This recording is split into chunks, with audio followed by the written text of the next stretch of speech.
जय श्री सीताराम। ज्यादा पूजा पाठ करने से क्या खराब फल मिलते हैं, ये कई सारे दर्शक और कई सारे लोग जो मुझसे कंसल्टेशन लेते हैं वो सवाल करते हैं। और जन सामान्य के मन में भी एक ये भ्रांति फैली हुई है कि ज्यादा पूजा पाठ करने से खराब फल मिलते हैं। अब मैंने कहा भ्रांति, लेकिन सचमुच में ये बात सही है। मैं मानता हूं इस बात को कि कई बार लोगों के साथ ऐसा होता है कि वो पूजा पाठ नहीं कर रहे हैं तो उन्हें कुछ ऐसे खराब फल नहीं मिल रहे हैं, लेकिन पूजा पाठ करनी जैसे शुरू की वैसे उन्हें खराब फल मिलना शुरू हुए, और फिर वो पूजा पाठ बंद की तो फिर खराब फल मिलना भी बंद हो गए। तो उन्हें उन्हें सचमुच में ये लगता है कि ऐसा हो रहा है। अब मैंने कहा भ्रांति, लेकिन उन लोगों के साथ तो एक्चुअल में हो रहा है। तो जब उनके साथ एक्चुअल में हो रहा है तो भ्रांति कैसे हो गई है, और इसमें फिर सच्चाई कितनी है? तो देखिए, ये बात पूरी तरह से गलत है कि ज्यादा पूजा पाठ करने से खराब फल मिलते हैं। ये बात पूरी तरह से गलत है। बात सही यह है कि गलत तरीके से ज्यादा पूजा पाठ करने से खराब फल मिलते हैं। यदि आपको वो तरीका पता है जिस तरीके से पूजा पाठ की जाती है, और यदि उस तरीके से आप करते हैं या सही वस्तुओं का इस्तेमाल करके करते हैं, तो निस्संदेह खराब फल मिल ही नहीं सकते हैं। ये मैं आपको दावे के साथ कह सकता हूं।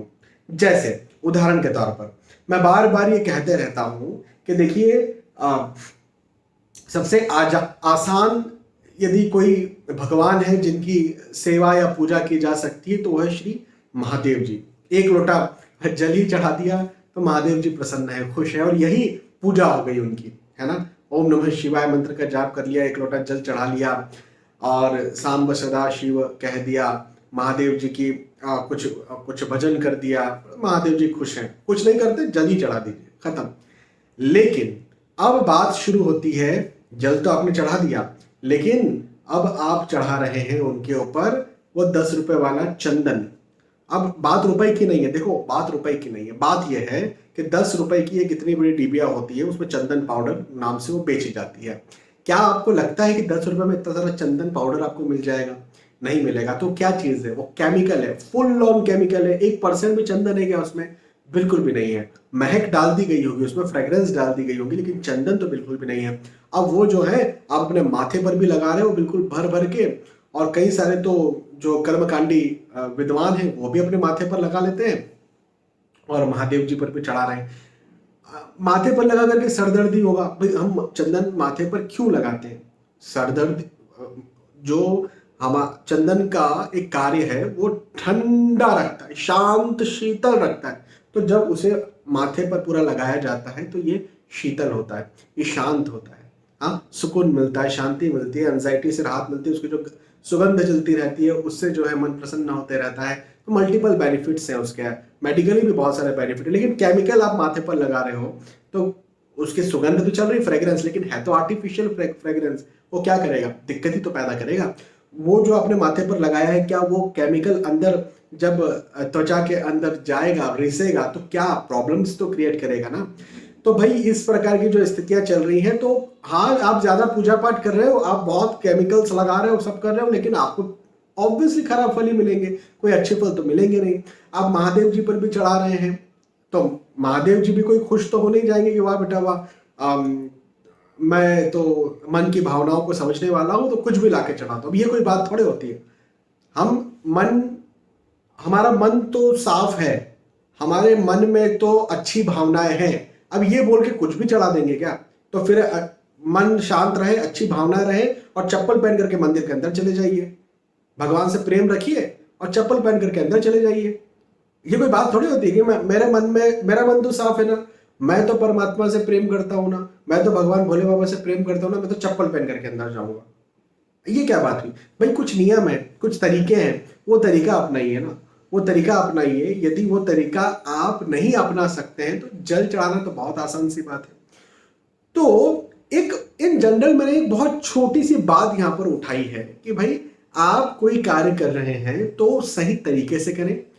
यदि आपको चंदन पाउडर या चंदन सचमुच में महादेव जी को लगाना है तो ओरिजिनल लेकर के आइए। नहीं ला सकते ओरिजिनल, कोई बात नहीं, महादेव जी ने कभी मांगा तो है नहीं कि मुझे ओरिजिनल चंदन चढ़ाओ। महादेव जी ने ना तो जल भी नहीं मांगा वैसे तो उन्होंने, लेकिन फिर भी जल चढ़ाना और जल चूंकि आसानी से उपलब्ध है तो ये बहुत आसान भी हो जाएगा और महादेव जी प्रसन्न भी हो जाएंगे, तो ये कर लेना चाहिए।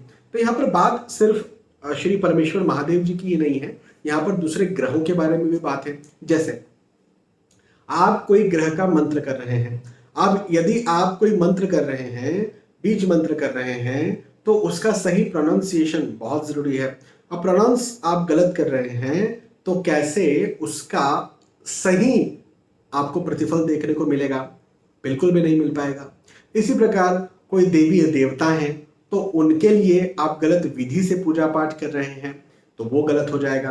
देखिए, प्रभु श्री सीताराम परब्रह्म है, या इनके आप अवतार कह सकते हैं श्री राधा कृष्ण परब्रह्म है, और श्री महादेव श्री पार्वती ये परब्रह्म है, ये परमेश्वर है। इनका नाम आप कहीं पर भी ले, सोते हुए ले, चलते हुए ले, आधी रात में ले, दिन में ले, लेकिन इनके अलावा जो देवी देवता होते हैं, इनके अलावा जो ग्रह होते हैं, इनका नाम जिनको सुबह लेना चाहिए उनके शाम में ले रहे हैं, जिनको शाम में लेना चाहिए उनको सुबह ले रहे हैं।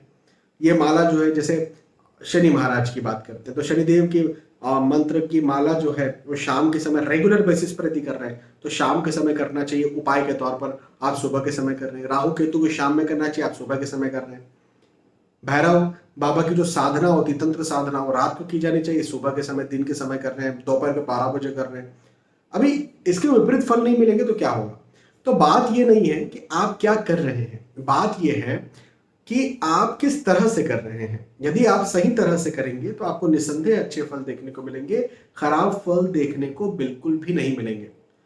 हाँ, ये श्री महादेव जी, माँ पार्वती जी, श्री सीताराम जी, श्री राधा कृष्ण जी, बिल्कुल सही बात है, ये भाव से प्रसन्न होने वाले हैं।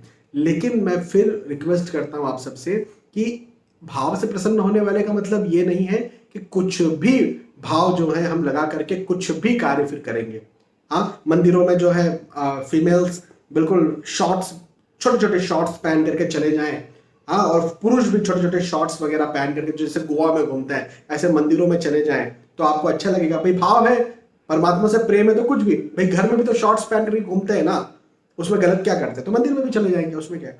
तो ऐसा नहीं होता है, भाव ही सब कुछ नहीं है, कुछ मर्यादाएं भी होती है, कुछ सही नियम भी होते हैं। यदि वो नियम करते हैं तो वो करें। और भाव सिर्फ परमात्मा तक सीमित है, परमात्मा ही भाव के भूखे होते हैं। ग्रह ये भाव के भूखे नहीं है, ग्रहों के साथ भाव तो रखना ही है, उसके साथ सही विधि भी रखना है, सही प्रोटोकॉल भी रखना है। देवी देवता सिर्फ भाव के भूखे नहीं है, देवी देवताओं के साथ प्रोटोकॉल भी रखना है और भाव भी रखना है। तो इस बात को आप समझिए, यदि ऐसा है तो आपको बिल्कुल भी खराब फल नहीं मिलेंगे। और आपको लगता है कि नहीं यार, बहुत सारे पूजा पाठ मुझे समझ नहीं आता, तो मैं तो सबसे अच्छा आसान रास्ता बताऊं, आपके कोई गुरु हो तो गुरु बनाइए। वो आपको जो बोल रहे हैं एक बात कि कोई गुरु मंत्र दिया है या फिर इस प्रकार से कुछ करने की विधि दी है तो वो कीजिए, वो सबसे ज्यादा बेहतर है, गुरु बिना गति नहीं। बहुत बहुत धन्यवाद, फिर मिलते आने वाले वीडियोस में, तब तक के लिए आज के समय आपसे विदा चाहता हूं। जय श्री सीताराम।